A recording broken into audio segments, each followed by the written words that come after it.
My name is Sage Palmer, and I thought the worst day of my life was when my fiancé left me for a billionaire's daughter. I had no idea that betrayal was just the beginning of something much bigger. If you're watching this, drop a comment telling me if you've ever been underestimated by someone who thought they were better than you. Hit that like button and subscribe for more stories about people who learned not to mess with the wrong person. 2 weeks. I had exactly 2 weeks until my wedding to Garrett Mitchell, and I thought I had everything figured out. I was working double shifts at Denver General Hospital, saving every penny for our honeymoon in Tuscany. My wedding dress hung in our shared closet, a simple but elegant design I'd found on sale and altered myself. I'd even managed to put together a decent down payment for the little house we'd been looking at in the suburbs. Garrett was everything I thought I wanted. Successful, charming, ambitious. He worked in business development for a growing consulting firm and always talked about the big deals he was closing, the important connections he was making. I was proud of him, proud of us. I thought we were building something real together. That Tuesday morning, he texted me to meet him at Meridian Cafe downtown during my lunch break. Need to talk about the honeymoon plans, he wrote. I was excited, thinking maybe he'd found a way to upgrade our hotel or extend our trip. I should have known better when he chose the busiest cafe in downtown Denver, the kind of place where conversations get lost in the noise of espresso machines and clinking dishes. I arrived 10 minutes early, still in my scrubs, having rushed from the hospital. Garrett was already there, sitting at a corner table, wearing his expensive navy suit and that watch his mentor had given him. He looked up when I approached, and something in his expression made my stomach drop. Sit down, Sage, he said, his voice flat and rehearsed. I slid into the chair across from him, my heart already racing. What's wrong? Is it your mom? The caterer. He reached into his jacket pocket and pulled out a small velvet box. For a split second, my heart leaped, thinking maybe this was some romantic surprise. Then he placed it on the table between us, and I realized it was my engagement ring. I can't marry you, he said. Just like that. For words that shattered everything I thought I knew about my life. What? I whispered. He leaned back in his chair, looking almost relieved. I've been thinking about this for weeks, Sage. We're just heading in different directions. I've made some important connections lately, people who can really help my career. Sloane Blackwood and I were aligned in ways I didn't see before. Sloane Blackwood. Even in my shock, I recognized the name. Her father, Marcus Blackwood, owned half the tech startups in Colorado and had his fingers in venture capital deals across the country. You're leaving me for her? I asked, my voice barely audible above the cafe noise. It's not like that, he said, though it clearly was exactly like that. This is better for both of us. You deserve someone more straightforward.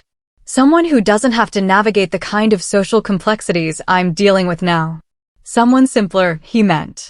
Someone who wouldn't embarrass him at charity galas and business dinners. Someone who didn't smell like hospital disinfectant and work 12-hour shifts. Then, as if destroying my future wasn't enough, he pushed the ring box closer to me. Also, I need the ring back. It's been in my family for 3 generations. My grandmother would be devastated if it left the family permanently.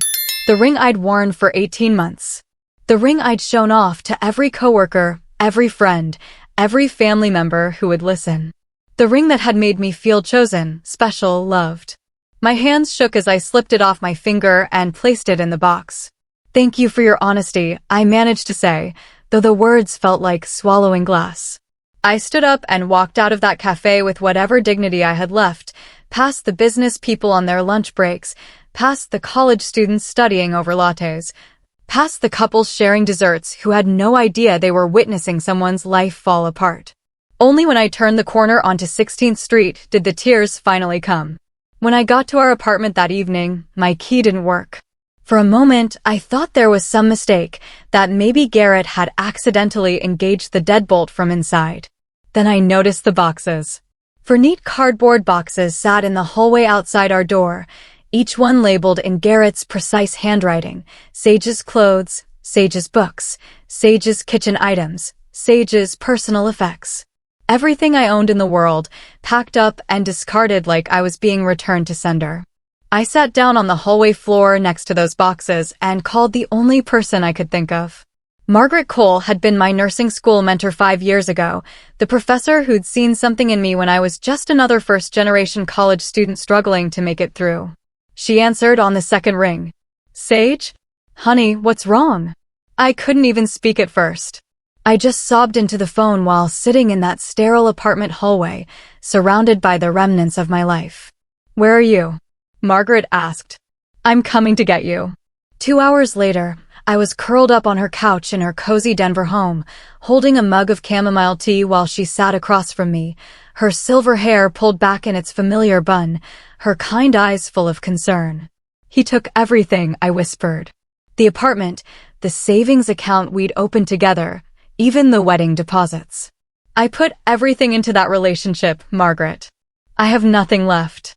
"You have your skills," she said firmly. "You have your heart. You have your strength, even when you can't feel it right now." I wanted to believe her, but lying there in her guest room that night, staring at the ceiling, I felt like the biggest fool in Colorado. How had I not seen it coming? How had I been so blind to what Garrett really was? The worst part was going back to work the next day and having to tell everyone the wedding was off. My coworkers had been so excited, had thrown me a bridal shower just 2 weeks earlier. Now I had to face their pitying looks and awkward condolences while trying to focus on patient care. But life doesn't stop for heartbreak. Bills still needed to be paid, patients still needed care, and I still needed to figure out how to rebuild from nothing. It was Margaret who brought me the lifeline, though at the time it felt more like a desperate grab at anything that might float. "I got a call today," she said over dinner on Friday night, "from an estate manager in Sedona, Arizona. They need a live-in nurse for a private client. The pay is excellent, but apparently, the patient is challenging." I looked up from my untouched pasta. Challenging how? Rich tech mogul, paralyzed in an accident about a year ago. They've gone through 6 nurses in the past 8 months. The last one quit after 2 weeks, said he was impossible to work with. What kind of impossible? Margaret studied my face carefully. Angry, demanding, refuses to cooperate with physical therapy. "But Sage, the pay is $15,000 a month, plus room and board. Full medical benefits. It could give you a chance to start over somewhere completely new. $15,000 a month. I made less than half that at the hospital, and Denver's cost of living was eating me alive. What's the catch? Besides the difficult patient? It's a 1-year minimum commitment. Complete discretion required. No visitors, no social media posting about the family. And you'd be living on the estate, essentially available around the clock." It sounded like a prison sentence. It also sounded like salvation. "When do they need an answer?" "They want to interview candidates this weekend. I can get you a phone interview tomorrow if you're interested." That night, I researched everything I could find about Sedona, Arizona. Red rock formations, spiritual tourism, luxury resorts. It looked like another planet compared to Denver's urban sprawl. Maybe that was exactly what I needed. The phone interview was surprisingly brief. Elena Martinez, the estate manager, asked about my experience, my availability, and my ability to handle difficult personalities. "Mr. Ashford has very specific needs," she explained. "He requires someone with both technical expertise and the emotional resilience to handle his particular communication style." "I've worked with trauma patients before," I said.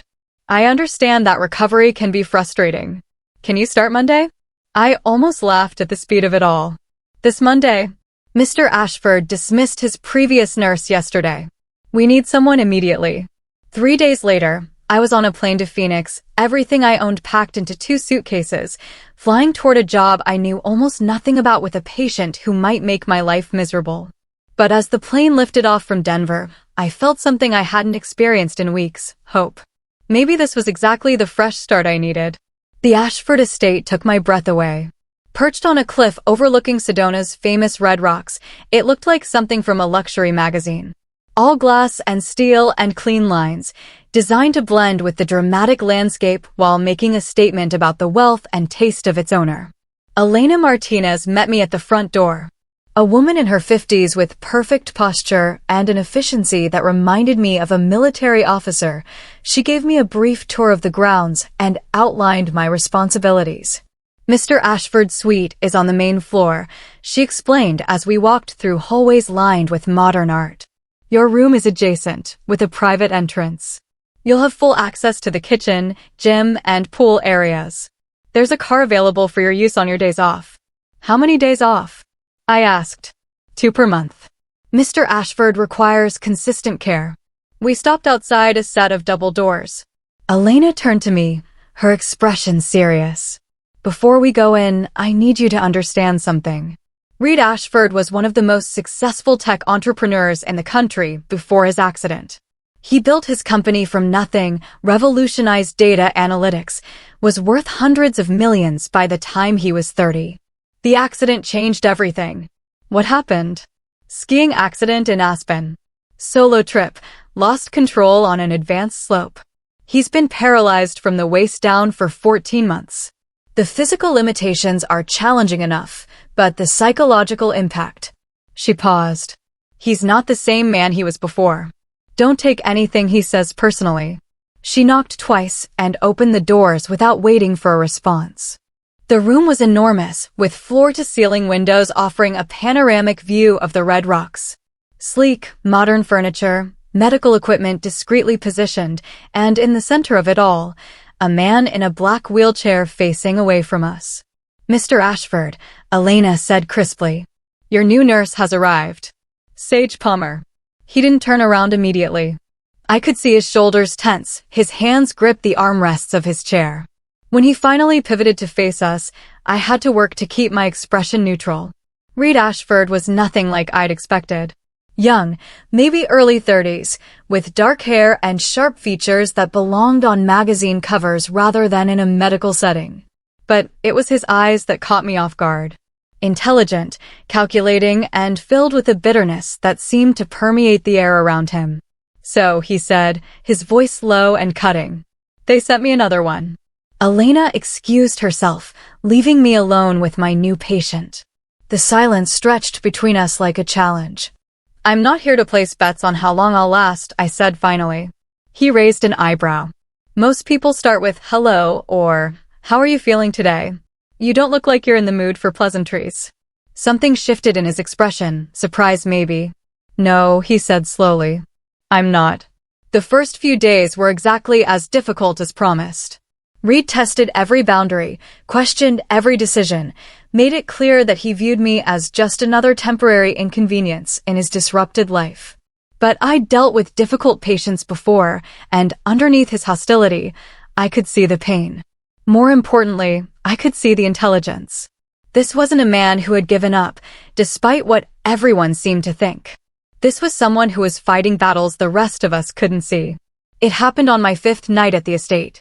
I'd been having trouble sleeping, partly because of the altitude change and partly because the silence in Sedona was so different from Denver's constant urban noise. Around midnight, I decided to get some water from the kitchen. As I padded down the hallway, I noticed light coming from under the door of the physical therapy room.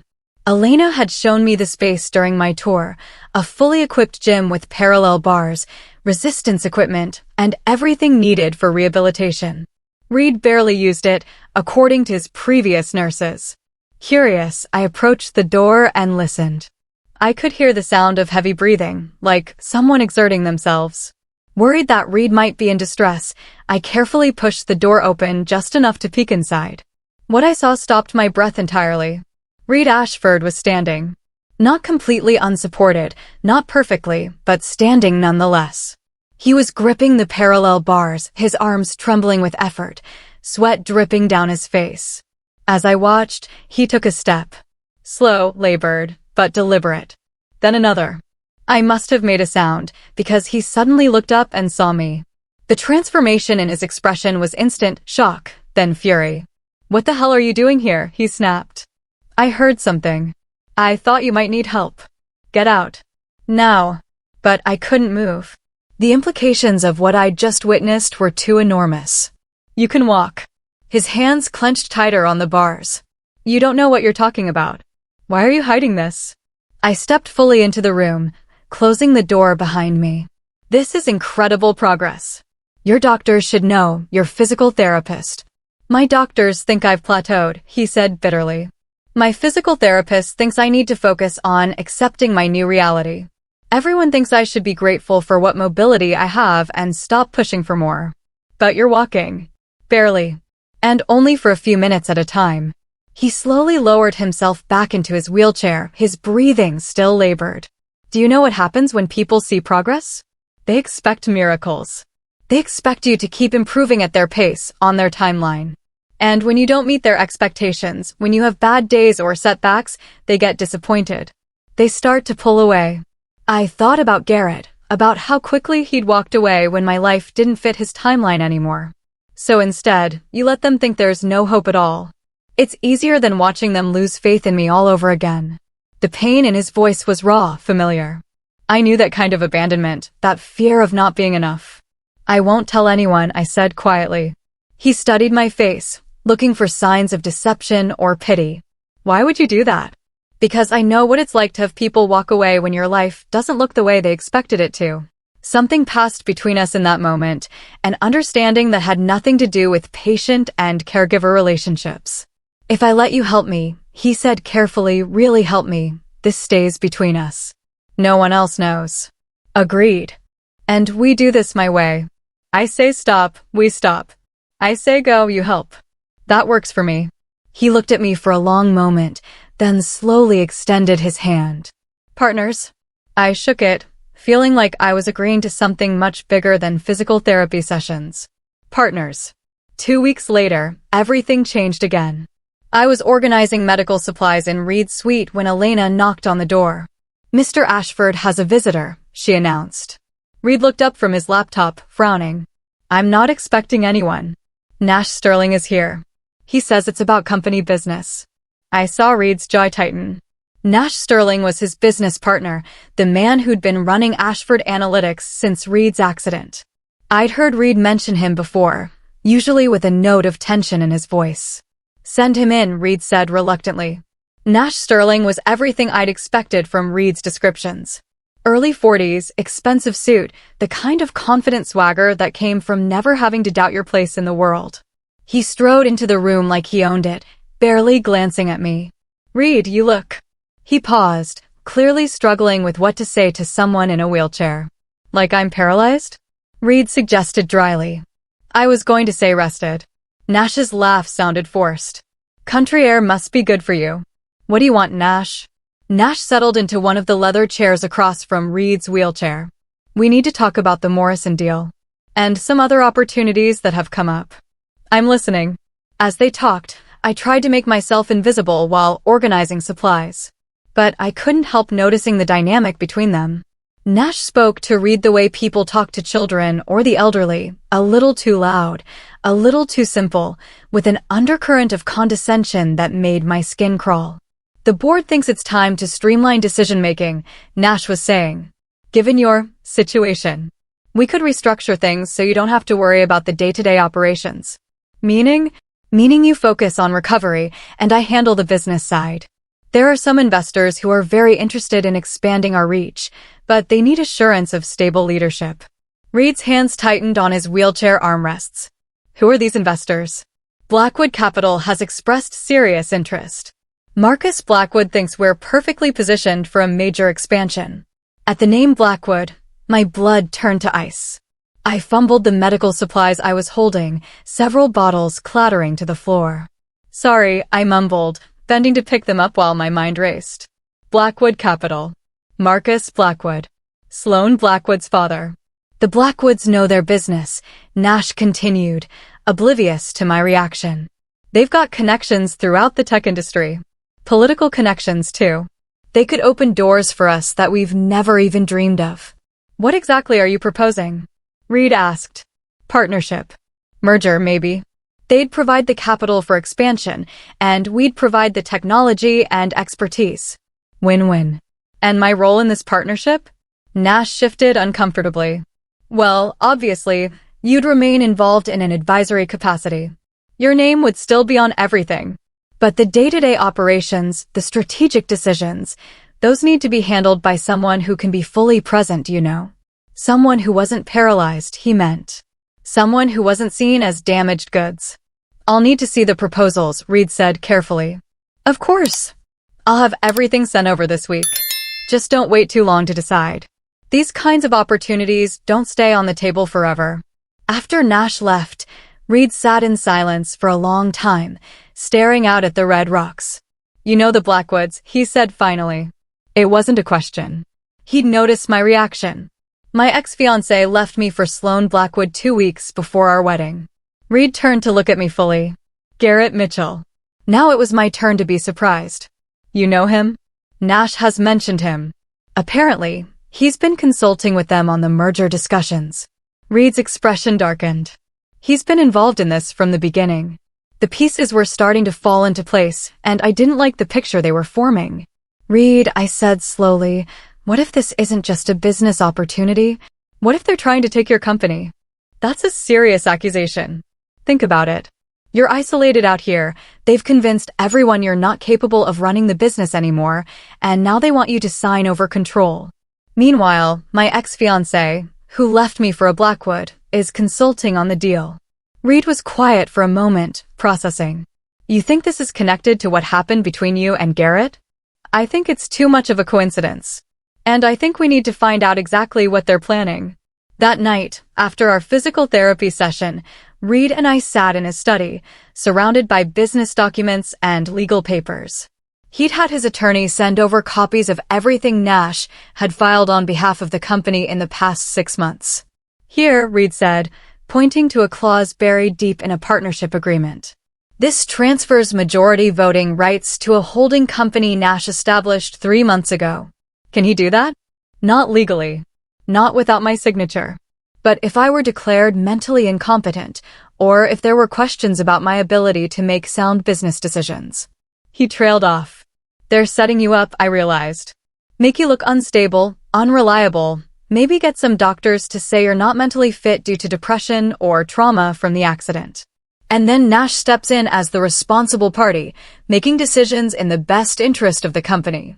Reed's voice was grim. It's actually quite clever. So, what do we do? Reed looked at me with something like admiration. We beat them at their own game. Over the next few weeks, Reed and I developed our strategy. During the day, I played the role of his dutiful nurse while he maintained his bitter, uncooperative facade. At night, we worked. Reed contacted his personal attorney, a sharp woman named Patricia Vance who specialized in corporate law. Without revealing our suspicions about Nash, he asked her to conduct a quiet audit of all business transactions since his accident. Meanwhile, I used my background in medical care to help Reed accelerate his physical recovery. We extended our secret evening sessions, pushing his endurance and strength. He was making remarkable progress, able to walk nearly 100 yards with minimal support. Why didn't you tell anyone about this before? I asked one evening as he completed a full lap around the physical therapy room. Because the minute they see improvement, they start making demands, he said, slightly out of breath. Suddenly, everyone's an expert on what I should be doing, how fast I should be recovering, what my priorities should be. I understood. It was the same reason I hadn't told anyone about the depth of my heartbreak over Garrett, the same reason I'd hidden my financial struggles. Sometimes, keeping your pain private was the only way to maintain control over your own healing. 3 weeks later, Patricia called with preliminary findings. There are irregularities, she reported during a secure video call. Several major decisions made without proper board approval, funds transferred to accounts Nash controls, and a concerning number of contracts with Blackwood Capital subsidiaries. Is it enough to take legal action? Reed asked. It's enough to raise serious questions. But if you really want to stop this, you need to be prepared to take back active control of the company. That means board meetings, investor calls, day-to-day decision-making. Are you ready for that? Reed looked at me, and I saw the fear in his eyes. Not fear of the work, but fear of failing, of proving Nash right about his limitations. Yes, he said firmly. I'm ready. Nash's next visit came exactly 1 month later, and this time, he wasn't alone. Reed, he said, striding into the suite with his usual confidence, I'd like you to meet some people. Behind him came Marcus Blackwood, silver-haired, expensive suit, the kind of presence that commanded rooms. And beside him, looking like she'd stepped out of a fashion magazine, was Sloane Blackwood. But it was the third person who made my heart stop, Garrett Mitchell. He looked exactly the same as he had in that Denver cafe, still handsome, still polished, still wearing that watch his mentor had given him. When his eyes met mine across the room, I saw a flicker of shock quickly suppressed. Marcus, Sloane, Garrett, Nash was saying, "I'd like you to meet Reed Ashford and his nurse, Sage." Sloane barely glanced at me, but Garrett's attention lingered. I could see him calculating, wondering what I was doing here, how much I might know. "Mr. Ashford," Marcus said, his voice carrying the authority of someone accustomed to getting his way. "I've been looking forward to this meeting. Nash has told us so much about your innovative work." They arranged themselves in the seating area like they were holding court. I busied myself with unnecessary tasks, staying close enough to hear every word. "We see tremendous potential for growth," Marcus continued. "With the right capital infusion and strategic guidance, Ashford Analytics could dominate the market." "And Nash would lead this expansion?" Reed asked. "Nash has proven himself to be a capable leader during your recovery," Sloane interjected. "The transition of authority has been seamless." I watched Reed's face remain perfectly neutral, giving no hint of the anger I knew he was feeling. "Of course, you'd maintain an honorary position," Garrett added. "Founder and chief visionary, something like that. All the prestige, none of the daily stress. None of the control," he meant. "That's very generous," Reed said mildly. "When would you need a decision?" "We'd like to move quickly," Marcus replied. "The market conditions are perfect right now, but these opportunities don't last forever." "Of course. I'll need to review everything with my legal team." Nash frowned. "I thought we agreed you'd handle this personally." "I want to be thorough." "Surely you understand." After they left, Reed and I sat in silence for several minutes. "Well," he said finally, "that was illuminating." "They're not even trying to hide it anymore," I said. "They think you're completely under their control, which makes them sloppy." "Did you notice how Garrett kept looking at you?" I had noticed. "He's wondering how much I know." "Good. Let him wonder. Let them all wonder." That night, Reed called Patricia with new instructions. "I want you to call a board meeting," he said. "Full board, all investors. Next Friday." "That's very short notice, Reed." "Are you sure you're ready?" "I'm sure." "And Patricia?" "I want it held here, at the estate." "Here?" "Reed, I want them to come to me. I want them to see exactly who they're dealing with." Friday morning dawned clear and bright, the red rocks glowing in the early sunlight. I helped Reed dress in his sharpest suit, navy blue with a subtle pinstripe that emphasized his shoulders and made him look every inch the successful CEO he'd once been. "How do I look?" he asked. "Like someone who's about to remind a lot of people why you built a $100 million company before you turned 30. He smiled, the first genuine smile I'd seen from him since I'd arrived in Sedona. The board members began arriving at 10 o'clock. Elena had arranged the main conference room with military precision, a long mahogany table surrounded by leather chairs, floor-to-ceiling windows offering a stunning view of the landscape. I watched from the adjoining kitchen as they filed in, Nash looking confident, Marcus and Sloane Blackwood exuding their usual arrogance, Garrett hovering nervously at the edges, and the other board members clearly confused about why they'd been summoned to Arizona. At exactly 10:30, Reed entered the room. Not in his wheelchair. Walking slowly but steadily, using a sleek black cane for support, he moved to the head of the table with measured steps. The silence was deafening. "Thank you all for coming," he said, his voice carrying clearly through the room. "Please sit down." Nash was the first to recover from his shock. "Reed, you're walking."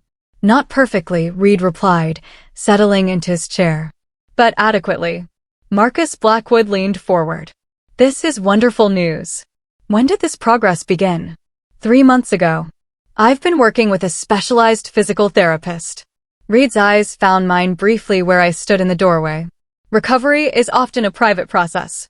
Sloane was studying Reed with new interest, recalculating whatever assumptions she'd made about his capabilities. "This changes things," Nash said quickly. "If you're ready to resume active leadership." I never stopped being the leader of this company, Reed interrupted. Though I understand there may have been some confusion about that. He opened the folder Patricia had prepared and spread documents across the table. These are records of all major decisions made on behalf of Ashford Analytics since my accident. Contracts signed, funds transferred, partnerships entered into. Nash shifted uncomfortably. All standard business operations. All unauthorized business operations, Reed corrected. Made without proper board approval and in several cases, without my knowledge at all. The room tensed as Reed methodically went through each questionable transaction. Payments to Blackwood subsidiaries that couldn't be accounted for. Contracts that granted unusual levels of access to proprietary technology.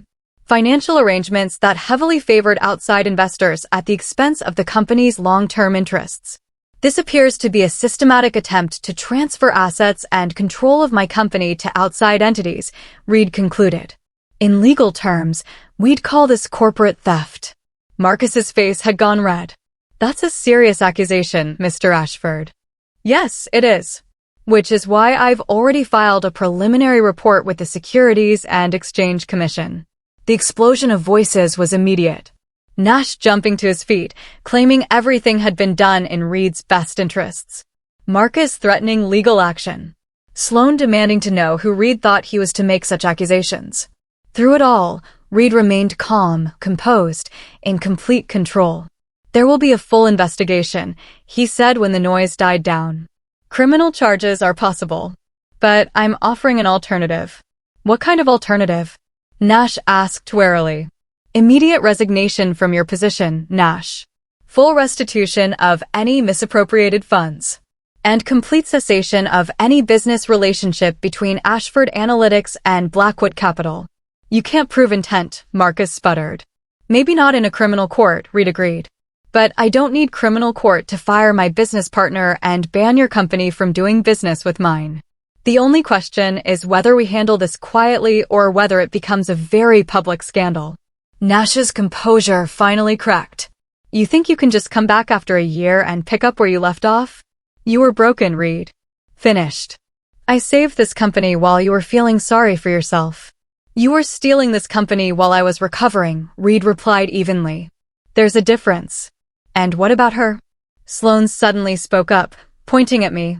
Your nurse. Don't you think it's convenient that she suddenly appeared just when you needed someone to validate your paranoid theories? I stepped fully into the room. Actually, I think it's convenient that my ex-fiancé happened to be consulting on a deal to steal my patient's company. Garrett went pale. Sage, you don't understand the complexities. I understand that you left me for her, I said, nodding toward Sloane, and then helped her family try to destroy Reed. What I don't understand is why you thought you could get away with it. This is ridiculous, Sloane snapped. Some personal drama between you and Garrett has nothing to do with legitimate business. Garrett told me about you, I interrupted.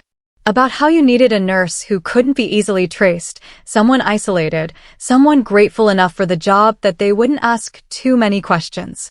He recommended me specifically. The lie came out smoothly, confidently.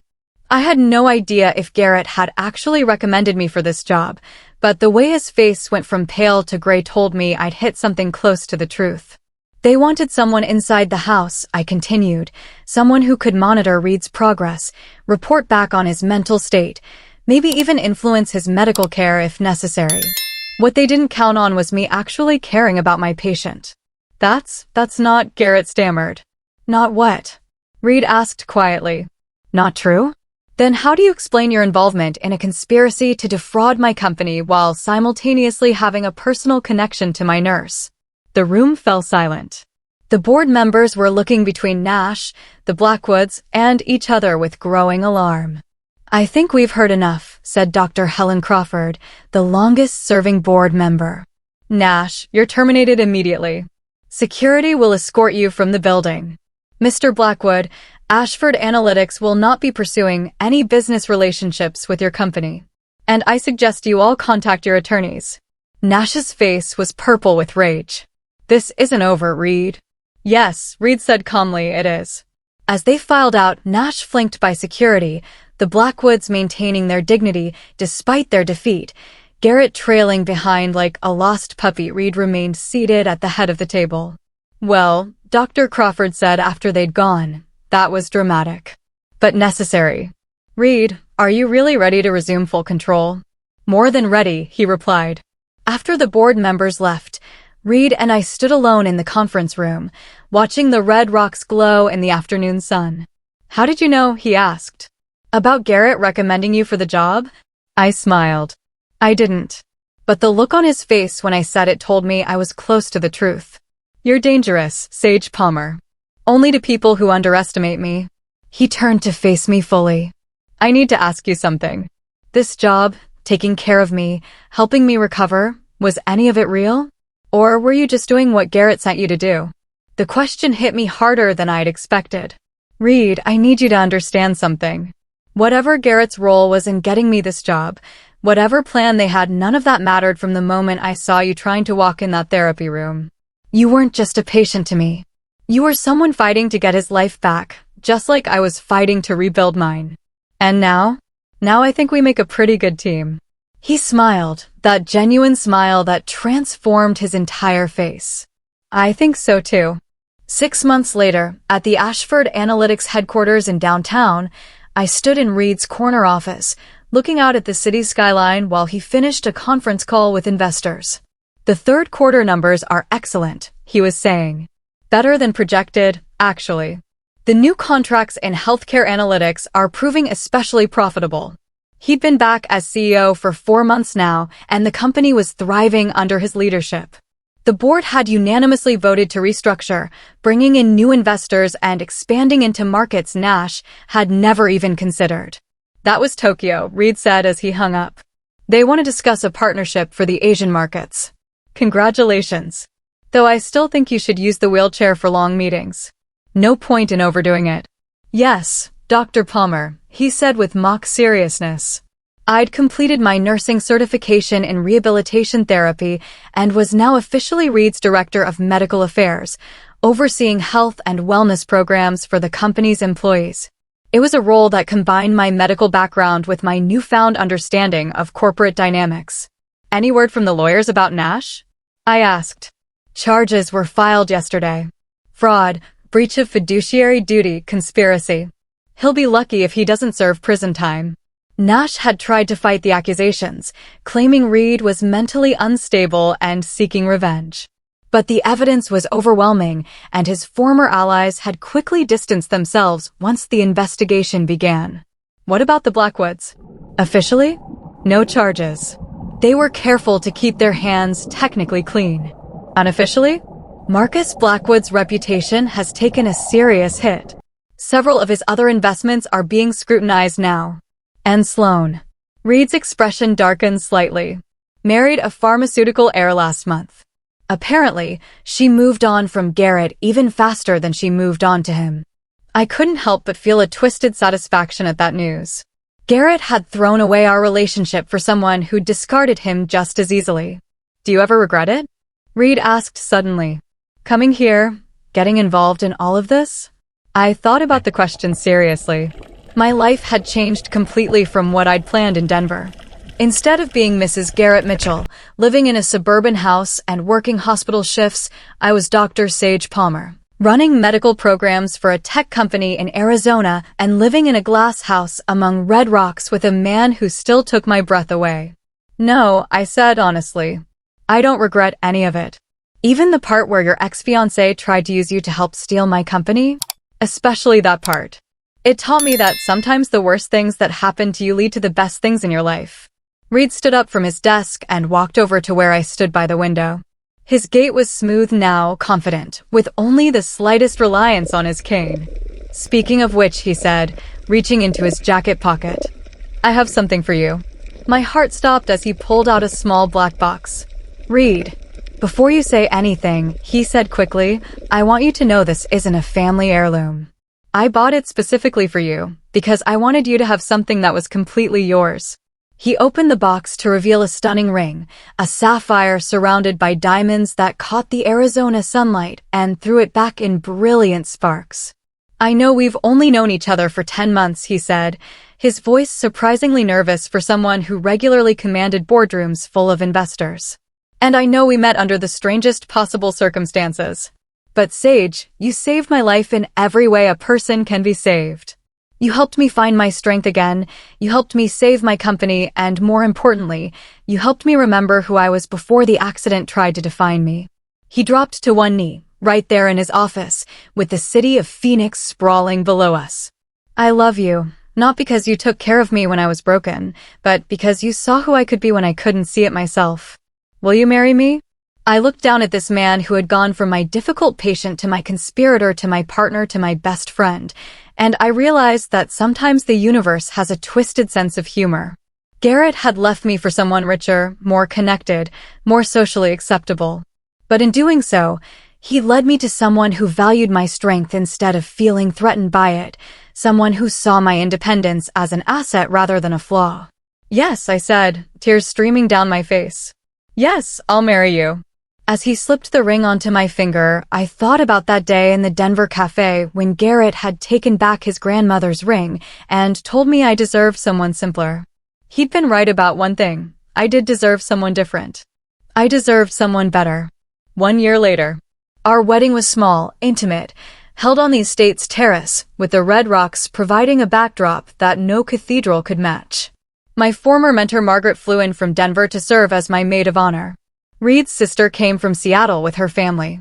Dr. Crawford and several board members attended, along with Elena and the estate staff who had become like family. As I stood at the altar, or rather, the flower-covered archway Elena had constructed, waiting for Reed to walk down the aisle, because the man who'd fought so hard to walk again wasn't about to be rolled to his own wedding, I thought about how different my life looked from what I'd planned 2 years ago. I was Dr. Sage Ashford now, married to a man who'd built an empire, lost everything, and rebuilt it all stronger than before. I ran medical programs for a Fortune 500 company. I lived in Arizona instead of Colorado, among red rocks instead of city streets. But more than that, I'd learned to recognize my own worth. I'd learned that the right person doesn't try to diminish you to elevate themselves. The right person celebrates your strength and helps you become even stronger. Reed appeared at the far end of the aisle, walking slowly but steadily, his smile brighter than the Arizona sun. Behind him walked Dr. Patricia Vance, who'd become our close friend, and behind her, his physical therapist, a woman named Sandra who'd helped him regain not just his mobility, but his confidence. As he reached me and took my hands, I realized that this moment was everything the other wedding would never have been. This was real partnership, real love, real commitment between two people who'd seen each other at their worst and chosen to build something beautiful together. Dearly beloved, the officiant began, but I was already thinking ahead to our honeymoon, not in Tuscany, but in New Zealand, where Reed wanted to go bungee jumping just to prove he could. 6 months after our wedding, I got an unexpected text message from an unknown number. Saw the announcement in the business journal. Congratulations on your marriage and your company success. I always knew you were special. Gee. I showed it to Reed over breakfast. Are you going to respond? He asked. I deleted the message without replying. I don't talk to strangers, I said. Reed laughed and pulled me closer. I love you, Dr. Ashford. I love you too, Mr. Ashford. Outside our breakfast room windows, the red rocks caught the morning light, and I realized that sometimes the people who think they're using you end up giving you exactly what you needed all along. They thought I was just the help, just a nurse they could manipulate and control. What they didn't understand was that underestimating someone with nothing left to lose is the most dangerous mistake you can make. Have you ever been underestimated by someone who thought they were better than you? How did you prove them wrong? Share your stories in the comments below. I read every single one. And if this story resonated with you, hit that like button and subscribe to Revenge with Nick for more stories about people who refuse to stay down when life knocked them over. Remember, the people who dismiss you today might just be handing you the keys to your kingdom tomorrow. Thanks for watching, and I'll see you in the next one.